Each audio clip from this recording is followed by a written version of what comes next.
This video is sponsored by Raid Shadow Legend. Nah, I'm just kidding. Spider-Man 2 is the 7th Spider-Man 2. There's Spider-Man 2, Spider-Man 2 for the PS2, Amazing Spider-Man 2 the game, Amazing Spider-Man 2 the movie, and these other Spider-Man 2s. And then there's this Spider-Man 2. And is this the best Spider-Man 2? Better than all the other Spider-Man 2s? No, because that title goes to this Spider-Man 2. But is it the best Spider-Man 2 game? Probably, yeah. The game looks better. It performs better. You can fast travel in a second. I think in my 35 hours of playtime, I only used fast travel once to test that insane slim to none loading time. And that's because traversal is the game's best element. I found myself not doing any of the missions, but just swinging around the city, doing flips and tricks, bouncing off walls, swinging really high, then dive bombing into a loop-de-loop. All with the exaggerated swagger of being unable to pay your mortgage. May mortgage the house to keep Beast afloat. And now I'm sinking. Then whipping out the web wings and flying through tight spaces, whizzing around the alleyways of New York City, really makes you feel like you can't pay rent. Give me rent. At the start of the game, Peter says this. Ever wonder how some insects and birds, reptiles can just run right across a pond? Then he can do this. The sheer effort that was put into this detailed open world is an endeavor that I will not ignore. Sometimes I would just sit back and soak in all of this art on the walls of Brooklyn and Harlem before continuing to kill a man. One thing that goes underappreciated is the sound design. Miles and Peter's web shooters have different sound effects. Some suits make different noises. The second symbiote suit makes more animalistic, gooey noises than the first symbiote suit. The Iron Spider suit makes metallic clicking noises.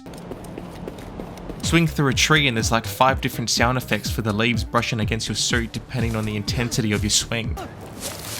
Sometimes you hit a tree and it makes a thud. Other times you hit a metal pole and it makes a ding sound effect. Sometimes you fall on a sewer grate and you hear the echo. You make a different noise if you fall on a truck, on a car, My back! on the pavement. And it makes a different noise when you land on a railway line and then get hit by a train into a truck. The gameplay goes like this. And it also goes like this.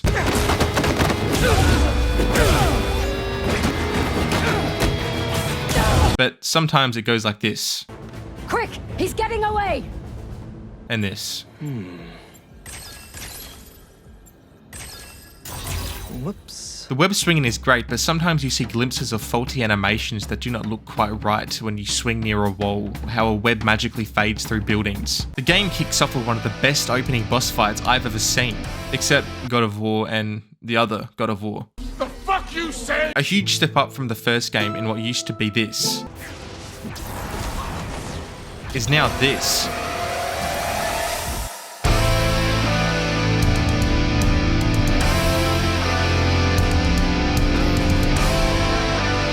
You get to bully the shit out of a dinosaur, fight a jacked Russian man, fight an alien with identity issues, Sandman, a woman, and you also get to ride a bike in the middle of Central Park.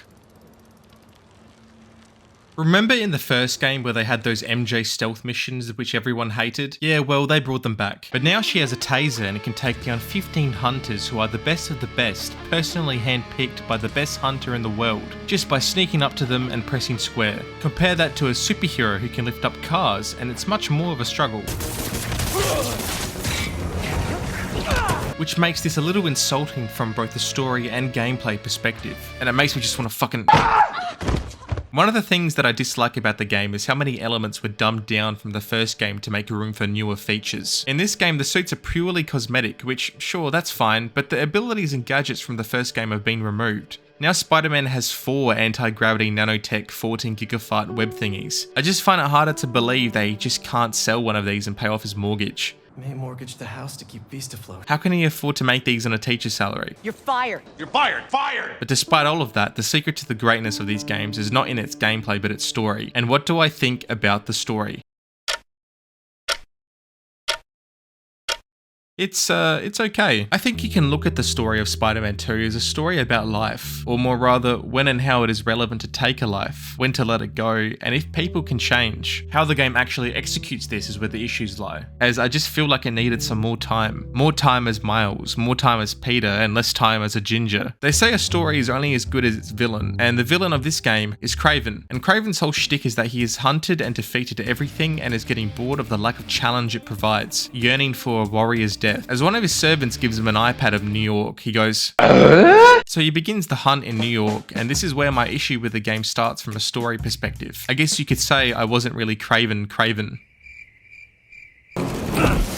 It tells us that Kraven is this big bad villain who can hunt any animal on Earth, but it doesn't actually show us. And what I mean by that is, we should have gotten a proper boss fight at the beginning of the game to prove to us that he is a threat. Because simply for the purposes that this is a video game, Kraven has an army of goons to punch, but it doesn't really make sense for his character. If he wants a challenge, if everything is too easy for him, if he lacks a real opponent, why would he use an army of useless goons and robots to weaken the villains he is trying to hunt? I mean, it makes sense in the first half of the game as they are a tool to set the villains free from the Raft prison, but later you kinda start to question why he was going after the villains in the first place, since they all lost to Spider-Man. Why not go after Spider-Man to begin with? Instead he kills these villains off, one in a cutscene and the rest off camera, which is lame because it robbed us of this. Chase you to the ends of the earth! You play half of the game as Kilometers Morales and the other half of the game as Peter, but for a story with so many moving parts, it doesn't fully flesh out each subplot during its 15-hour run, as effectively as it could if the game was a few hours longer. Specifically more time with Peter and the symbiote to draw out his fall from grace, as it feels like overnight he just kinda snaps instead of what I think should have been more of a gradual build-up.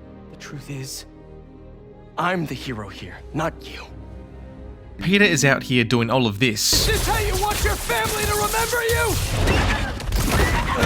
And Miles is trying to find a missing drum that belonged to Charlie Parker. But it's not until the release of Martin Lee that Miles is reminded of his father's death, and this clouds the pursuits of what really matters in his life. And the same happens with Peter. Miles wants to take a life, and Peter wants to save one. And it's really that dichotomy between the two characters which is the game's most intriguing quality. As Peter learns to let go of a life, Miles eventually saves one. But it's their own selfish pursuits which end up almost tearing their lives apart in the process. Miles pushes those closest to him further away in his pursuit of revenge, and Peter eventually causes all of this shit because that burden of not being a great Spider-Man was too much to bear.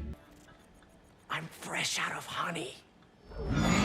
After he almost dies by the hands of Kraven, Harry gives the symbiote to Peter. The same thing that was keeping him alive is now a tool for Peter's selfish pursuits, while his friend is fucking dying from being a little bitch syndrome. Yeah, it's pretty great, isn't it? Why don't you pop some more pills and say what you're really feeling?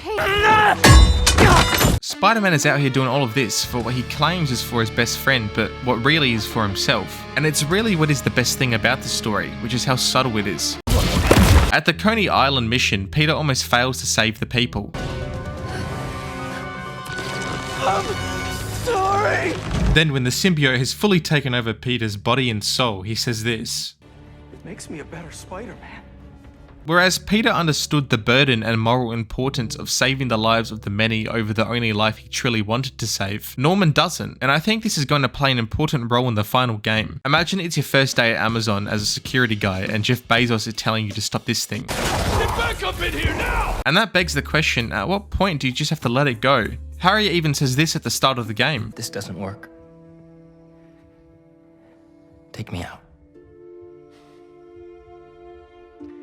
It'll work. I think what I gathered from the story is that when it's your time, and you should not try to fight it. Otherwise you turn into this.